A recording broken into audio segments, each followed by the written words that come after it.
मुख्यमंत्री भूपेश बघेल गोंडवाना महासभा द्वारा आयोजित रानी दुर्गावती बलिदान दिवस समारोह में शामिल होने दूर पहुंचे। जब उन्होंने कहा कि आदिवासी समाज आज बहुत तेजी से विकास कर रहा है। छत्तीसगढ़ के वनांचल क्षेत्रों की बात करें तो सुदूर ग्रामीण अंचलों में भी स्कूल खुल रहे हैं, जिससे बच्चे तेजी से पढ़कर विकास कर रहे हैं। उन्होंने ये भी बताया कि आदिवासी समाज को आज इलाज के लिए भटकना नहीं पड़ता। हम उन इलाकों में भी पहुँच रहे हैं जहाँ इलाज की बेहतर सुविधा उपलब्ध है। भाजपा पर वार करते हुए उन्होंने कहा कि केंद्रीय मंत्री के दुर्ग आगमन पर भाजपा 15,000 लोगों की भीड़ इकट्ठा नहीं कर पाई। इससे ये साबित होता है कि जनता भाजपा के साथ नहीं है। आज रानी दुर्गावती का बलिदान दिवस और जिन्होंने मुगलों से लोहा लेते हुए अपने प्राणों की आहुति दी, ऐसे दिव्य आत्मा को नमन करने और स्मरण करने का आज दिन है। और बड़ी संख्या में हमारे गोंडवाना समाज के लोग आए थे और बड़ी सफल कार्यक्रम, और इस अवसर पर रानी दुर्गावती के योगदान को सब लोगों ने न केवल स्मरण किया बल्कि उसे नमन किया। और ये जगह हमारे आदिवासियों के गोंड समाज के धार्मिक स्थल भी है, कंकालीन मंदिर भी है, और यहाँ हर साल कार्यक्रम का आयोजन होता है। तो यहाँ एक बढ़िया भव्य शेड बने, इसके लिए मैंने 50 लाख रुपये देने की घोषणा की। बात उठाई जा रही है, और क्योंकि संविधान में व्यवस्था है कि अनुसूचित जाति यदि धर्मांतरण करे तो उसका अनुसूचित जाति का लाभ नहीं मिलता, लेकिन जनजाति यदि कोई धर्म स्वीकार करे,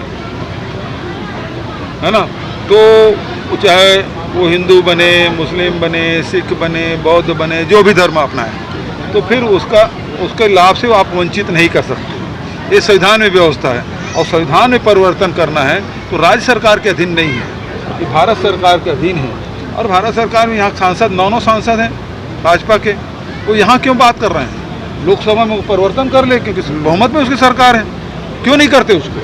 वो केवल राजनीति कर रहे हैं। बिल्कुल असफल कार्यक्रम था, पूरी ताकत लगाने के बाद भी 15,000 अधिकतम उतना ही रहा होगा, उससे अधिक भीड़ नहीं थी, अब पूरी ताकत लगा लिया। इसका मतलब ये है कि भीड़ जुटाने में भी पसीना आ रहा है, क्योंकि लोग महंगाई से, बेरोजगारी से त्रस्त हैं, और केंद्र सरकार लगातार उपेक्षा कर रही है। आज गैस सिलेंडर 1200 रुपया हो गया, खाद की कीमत, अब खेती किसानी के दिन है, महंगाई चरम पे है, खेती लागत आधी हो गई, जबकि आय दुगुनी करने की बात कही थी, वो आधा हो गया।